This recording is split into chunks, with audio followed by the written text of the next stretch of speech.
அனைத்து நண்பர்களுக்கும் இனிய வணக்கம். Dear friends, this class specially for MA English, those who are preparing for Sem 4 examinations. நீங்க தமிழ்நாட்டுல எந்த யூனிவர்சிட்டி கீழ படிச்சுட்டு இருந்தாலும் சரி, அஃபிலியேட்டட் காலேஜஸ்ல படிச்சுட்டு இருந்தாலும் சரி, நம்ம எல்லாருக்கும் ஒரே மாதிரியான syllabus Tamil Nadu state council for higher education குடுத்திருக்காங்க. ஸோ சில யூனிவர்சிட்டில அது டிஃபர் ஆகுது. Commonly 90% of universities follow the same syllabus. அப்படி நம்ம செம் 4ல நமக்கு நெறைய பேப்பர்ஸ் குடுத்திருக்காங்க. Writing for the marginalised, a glimpse of Nobel laureates, theatre art or film studies. Theatre art அப்படிங்கிற ஒரு பேப்பர் எடுத்திருக்கலாம். இல்ல ஃபிலிம் ஸ்டடீஸ்ங்கிற பேப்பர் எடுத்திருக்கலாம். அப்புறம் ப்ராஜெக்ட் இருக்கும். அப்புறம் ஸ்கில் பேப்பர்ல பார்த்தீங்கன்னா, இங்கிலீஷ் ஃபார் காம்படிட்டிவ் எக்ஸாம்ஸ். அப்புறம் இது பேப்பர் எழுதக்கூடிய பேப்பர்ல பட் நம்ம எக்ஸ்ட்ரா கரிக்குலர் மாதிரி ஸ்கூல் விசிட், ஸ்பெஷல் ஸ்கூலுக்கு எல்லாம் போயிட்டு வருவோம். ஆர்ஃபனேஜ் போய் அத ஒரு ரிப்போர்ட்டா சப்மிட் பண்ணியிருப்பீங்க. இந்த பேப்பர்ஸ்ல இப்ப நாம எடுத்துக்கிற பேப்பர் பார்த்தீங்கன்னா, English for competitive examinations. Okay. இதனுடைய கிரெடிட்டு அத நம்ம டீச் பண்ண வேண்டிய ஹவர்ஸ் எல்லாமே டான்ஷி வந்து ரொம்ப கம்மியா தான் குடுத்துருக்காங்க. பட் இந்த இவ்வளவு பேப்பர்லயுமே மிக சேலஞ்சான பேப்பர்ஸ் அப்படின்னா, இந்த இங்கிலீஷ் ஃபார் காம்படிட்டிவ் எக்ஸாமினேஷன நான் சொல்லுவேன். ஓகே. ஸோ இதத்தான் நாம வந்து நம்ம பசங்களுக்கு ஹெல்ப் பண்ணி குடுக்க போறோம். இந்த இங்கிலீஷ் ஃபார் காம்படிட்டிவ் எக்ஸாமினேஷன்ஸ்க்கு எப்படி நம்ம ரெடி ஆகணும்? என்ன மாதிரியான ஸ்ட்ராட்டஜிஸ் நம்ம ஃபாலோ பண்ணணும்? ஏன்னா, இதனுடைய சிலபஸ நான் இப்ப காமிக்கிறேன் உங்களுக்கு. The syllabus is equal to UGC NET or a TN set syllabus. சரிங்களா? வேற எந்த மாற்றமும் இல்ல. அது வந்து கொஞ்சம் ஒரு ஒரு ஒரு 10% இதுல வந்து கம்மியா இருக்குது. அவ்வளவுதான். மத்தபடி நீங்க இந்த பேப்பருக்கு நல்லா ரெடி ஆகுனீங்க அப்படின்னா, நீங்க எதிர்வரக்கூடிய டிஎன் செட்டையும் சரி, யுஜிசி நெட் எக்ஸாம்ஸையும் சரி, நீங்க வந்து ஈஸியா கிளியர் பண்ண முடியும். ஸோ இதுல மொத்தம் 5 unit. Unit 1 teaching and research aptitude. இது நெட் செட்னுடைய பேப்பர் 1, யூனிட் 1. அப்புறம் டீச்சிங் அண்ட் ரிசர்ச் ஆப்டிட்யூட் தான் அதனுடைய பேருமே. ஆனா அதுக்குள்ள நெட் பேப்பரா இருந்ததுன்னா, teaching aptitude, research aptitude, communication, comprehensive questions, அப்புறம் பார்த்தீங்கன்னா, ஐடி, ஹையர் எஜுகேஷன்ஸ், இப்படி நெறைய யூனிட்ஸ் இருக்கும். ஆனா நமக்கு டீச்சிங் அண்ட் ரிசர்ச் ஆப்டிட்யூட் மட்டும் கத்துக்கிட்டா போதுமானது. 1.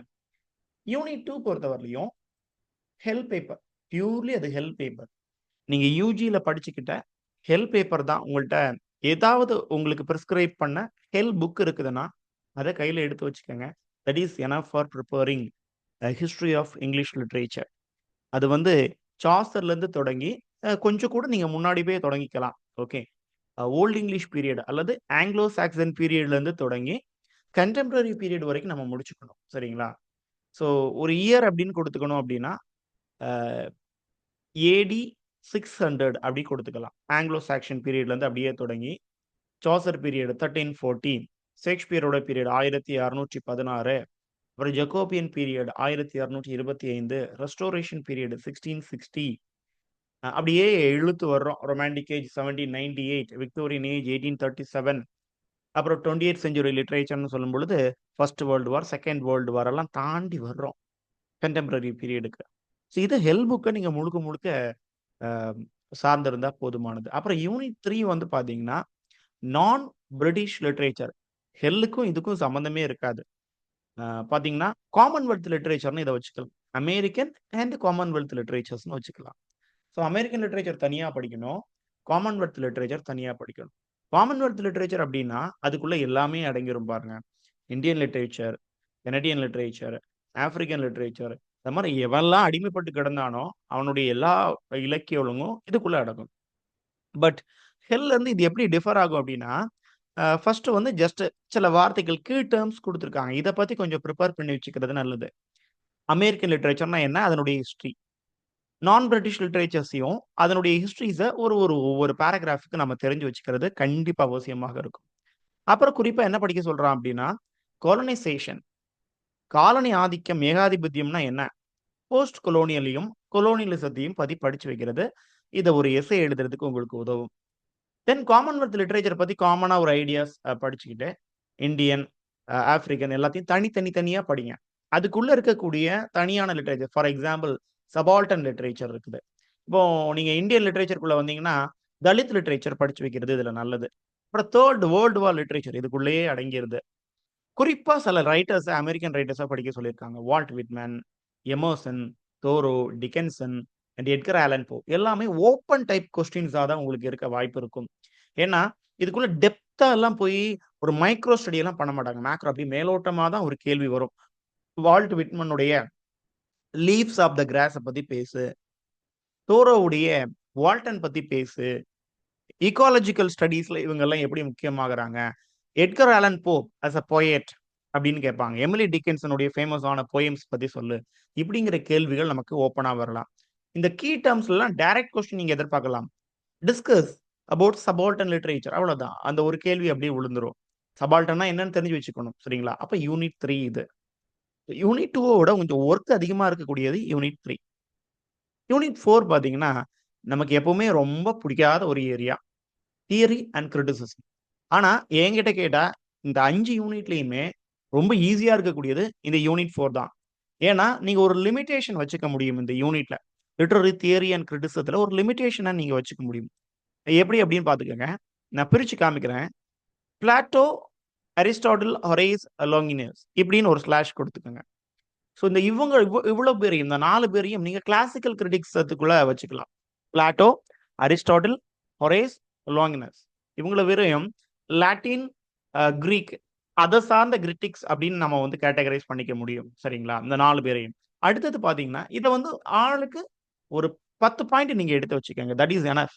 அது ஹெல்ப்ஃபுல்லா இருக்கும். பிளாட்டோ பத்தி ஒரு 10 பாயிண்ட், அரிஸ்டாட்டில் பத்தி 10 பாயிண்ட், ஹொரைஸ் லாங்கினஸ் பத்தி ஆளுக்கு 10, 10 பாயிண்ட். அப்ப 40 பாயிண்ட் நமக்கு வந்துரும். சரிங்களா? அத எடுத்து வச்சுக்கிறது சிறந்தது. அப்புறம் வந்து அடுத்தது பாருங்க, Dryden is the father of English கிரிட்டிசிசம்னு சொல்லுவோம். ஆனா உண்மையிலேயே இங்கிலாந்துல அல்லது பிரிட்டிஷ் லிட்டரேச்சர்ல கிரிட்டிசிசத்த ஆரம்பிச்சது பார்த்தீங்கன்னா, பிலிப் சிட்னி. அவருடைய அப்பாலஜி ஃபார் பொயட்ரி. ஸ்டீஃபன் கார்சனுடைய அ வொர்க்குக்கு ஒரு ரிப்ளை குடுக்குறாரு. Apology for poetry. School of abuse அப்படின்னு ஒரு வொர்க் எழுதியிருப்பாரு ஸ்டீஃபன் கார்சன். அதுக்கு சிட்னி குடுக்கக்கூடிய ஒரு ரிப்ளை தான் என்னது? இந்த apology for poetry. So Philip Sidney, Dryden, Pope, Johnson கூடவே வேர்ட்ஸ்வொர்த்தையும், கால்ட்ரிட்ஜையும் பத்தி நீங்க படிச்சுக்கணும் அப்படின்னா, நீங்க ஆல்ரெடி படிச்சுக்கிட்ட பயோகிராஃபி ஆஃப் லிட்டரரியாவையோ, இல்ல preface to the lyrical ballads இத பத்தி 2 வார்த்தைகள் இவங்களுக்குள்ளாடியே சொல்லலாம். இவங்கள்ல இருந்து கத்துக்கிட்டு தான் வேர்ட்ஸ்வொர்த்தும், கால்ட்ரிட்ஜும் கிரிட்டிசிசம் பண்ணாங்க. ஸோ ஒரு பார்ட் லாங்னஸோட முடியுது. அது கிளாசிக்கல் கிரிட்டிசிசம். அடுத்தது பார்த்தீங்கன்னா, சிட்னி, ட்ரைடன், போப், ஜான்சன் இது வந்து பியூரான இங்கிலீஷ் கிரிட்டிசிசம் அப்படின்னு நம்ம போட்டுக்கலாம். பியூரான இங்கிலீஷ் கிரிட்டிசிசம்னு போட்டுக்கலாம். ஜான்சன் வரைக்கும். மீதி இருக்கக்கூடிய எல்லாரையும் ஃபார் எக்ஸாம்பிள் பாருங்க.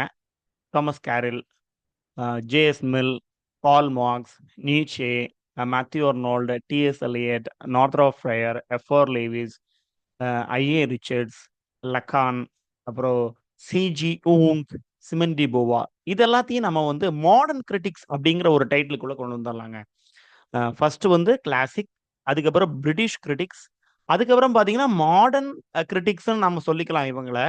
ஆனா இவங்கள வந்து நான் ஒரு 3 அல்லது 4 கேட்டகரிக்குள்ள வைக்க விரும்புறேன். எப்படி அப்படின்னு பார்த்தீங்கன்னா, நியூ கிரிட்டிக்ஸ் அப்படிங்கிற ஒரு கேட்டகரி. இந்த கேரில், மில், அப்புறம் வந்து Arnold, T S. Eliot, Northrop Frye, F R. Leavis, I A. Richards இவங்க எல்லாம் அந்த மாரி கேட்டகரிஸ் எல்லாமே 20ஆம் நூற்றாண்டை சார்ந்தவர்கள். விக்டோரியன் பீரியட் தாண்டி நீங்க கன்டெம்பரரி பீரியடுக்குள்ள இவங்கள நீங்க பிரிட்டிஷ் லிட்டரேச்சர்லயே சந்திப்பீங்க. ஓகே. பிரிட்டிஷ் லிட்டரேச்சர் எங்க இருக்குது? யூனிட் 2ல இருக்குது பார்த்தீங்களா? இந்த விக்டோரியன் ஏஜ், 20த் செஞ்சுரி லிட்டரேச்சர்ஸ நீங்க கிராஸ் பண்ணும்பொழுது, இந்த கேரக்டர்ஸ் எல்லாமே நீங்க மீட் பண்ணுவீங்க. அவங்களுடைய எக்ஸ்பிரஷனிஸ்டிக் கிரிட்டிசிசம், இம்ப்ரஷனிஸ்டிக் கிரிட்டிசிசம், அப்புறம் க்ளோஸ் ரீடிங் ஆஃப் டெக்ஸ்ட் இதெல்லாமே நம்ம கிராஸ் பண்ண வேண்டியது இருக்கும். இத தள்ளி இந்த நியூ கிரிட்டிக்ஸ தள்ளி வேற சில சோசியல் பிலாசபிஸ் சார்ந்தவங்க இருக்கிறாங்க பாருங்க. For example Karl Marx. அவருடைய என்ன கிரிட்டிசிசம்? கிரிட்டிசிசமா இல்ல. அது ஒரு social movement that is called Marxism. Okay. அப்புறம் பாருங்க, ஆம் ஆர்க்கிடைப்பல் கிரிட்டிசிசம் சி.ஜி. யூங் இருக்கிறாரு. அப்புறம் சிமன் டி போவா, ஃபெமினிசம் இருக்குது. அப்படி இதெல்லாம் சோசியல் மூவ்மெண்ட்ஸ். ஃபெமினிசம், கார்ல் மார்க்ஸ்னுடைய மார்க்சிசம், கம்யூனிசம் இதெல்லாமே வந்து சோசியல் மூவ்மெண்ட்ஸ நம்ம லிட்டரேச்சருக்குள்ள எடுத்திருக்கிறோம். இப்படி என்ன பண்ணிக்கலாம், ஒரு 3 கேட்டகரி இல்ல 4 கேட்டகரியா நீங்க பிரிச்சு வச்சுக்கலாம். கேள்வி எதுலருந்து அதிகமா வரும்னா, இந்த கிளாசிக்கல், அப்புறம் லிட்ரரி இங்கிலீஷ் லிட்ரரி கிரிட்டிசிசம், அப்புறம் நியூ கிரிட்டிக்ஸ். இதுதான் அதிகமான கேள்வி வரும். மேபி நீங்க ஃபெமினிசமோ அல்லது ஆர்க்கிடைப்பல் கிரிட்டிசிசமோ இல்ல மார்க்சிசம் வந்தா சாய்ஸ்ல விட்டுறதுக்கு ரெடியா இருக்கு. Then unit 5 literary forms. So இது வந்து கடல் மாதிரியானதுங்க. ஸோ இத ஒரு சின்ன இதுக்குள்ள அடக்க முடியாது. பட் வி ஹேவ் டு ஒரு சாட்டிஸ்ஃபேக்ஷனுக்கு நம்ம இத படித்தாகணும். இது என்னென்ன அப்படிங்கிறத படிக்கங்க. ரிட்டோரிக், ப்ரசோடி. அதாவது நீங்க ஒரு பொயட்டிக் லிட்டரரி ஃபார்ம்ஸ் படிக்கிறீங்கன்னா, ரிட்டோரிக் அப்படிங்கிற ஒரு மேனர்லயும் படிக்கணும். ப்ரசோடி அப்படிங்கிற மேனர்லயும் படிக்கணும். எப்படி? ஓட்னா என்ன? சானட்னா என்ன? எலிஜினா என்ன? பேலட்னா என்ன? அப்படின்னும் படிச்சுக்கணும். அதுல இருக்கக்கூடிய மீட்டர்ஸ்ன்னு ஒண்ணு இருக்குது பாத்தீங்களா? அயம்பிக் பென்டாமீட்டர், அயம்பிக் ஹெக்ஸாமீட்டர் அப்படின்னா என்னன்னு படிச்சுக்கணும். ஸ்ட்ரெஸ்டு ஃபாலோட் பை அன்ஸ்ட்ரெஸ்டுன்னு சொல்லுவாங்க. இது என்ன சார் ஒண்ணும் தெரியல. அ ஹெராயிக் கப்லெட் அப்படின்னு ஒண்ணு சொல்லுவாங்க. ஏன் அதுக்கெல்லாம் அந்த பெயர் வச்சாங்க? இதெல்லாம் நீங்க ஒரு நாள்ல முடிச்சிட முடியும். எல்லாத்துக்குமான அர்த்தங்களையும் படிச்சுக்க முடியும். ஸோ கொஸ்டின்ஸ் நீங்க இதுல எப்படி எதிர்பார்க்கலாம்னா, ஒரு ஒன் வேர்ட் அப்படின்னா, ஒரு பொயட்னுடைய ஒரு லைன குடுத்து, என்ன ஃபிகர் ஆஃப் ஸ்பீச் இதுல இருக்கு? அப்படின்னு கேட்கலாம். அ இதே ஒரு எஸ்ஸே டைப் கொஸ்டின்ஸ்க்கு வரும்போது, இதுல ஒரு 5 அன்னத்த தருவாங்க. இல்ல ஒரு 3 அன்னத்த தந்து, இத பத்தின டிஸ்கிரிப்ஷன் குடுங்க. லிட்ரேஷன், ஆன்டிதீசிஸ், அப்போஸ்ட்ராபி அப்படின்னா என்னன்னு சொல்லு. நாம என்ன பண்ணணும்? ஒரு எக்ஸாம்பிளோட தான் இது எல்லாத்தையும் சொல்லி முடிக்கணும். சிமிலி நீங்க நம்ம அஸ் யூசுவல் ஸ்கூல்ல படிச்சுட்டு வரது இதா இருக்கும். சிமிலி, மெட்டஃபர், பெர்சானிஃபிகேஷன், பாராடாக்ஸ், ஆக்ஸிமோரான், ஹைப்பர்போல் இதெல்லாம் தான் நம்ம படிச்சுட்டு வருவோம். கொஞ்சமா நீங்க அதிகமா படிச்சுக்க வேண்டிய விஷயம், மெட்டானமி அப்படின்னா என்ன? சினெக்டொக்கி அப்படின்னா என்ன? இதெல்லாம் நம்ம அதிகமா படிச்சுக்க வேண்டியிருக்கும். அப்புறம் ஜெனரலா ஒரு வார்த்தை குடுத்திருக்காங்க பாருங்க. Rhyme and metre. நான் சொன்னேன் இல்லீங்களா? அ மீட்டர் இப்போ ரைமிங் ஸ்கீம் பத்தி படிப்போம். இப்போ ஒரு ஓப்பன் டைப் கொஸ்டின். ஷேக்ஸ்பியரின் சானட்னுடைய ரைமிங் ஸ்கீம் என்ன? ஸ்பென்சீரியன் சானட்னுடைய ரைமிங் ஸ்கீம் என்ன? Who is the father of sonnets?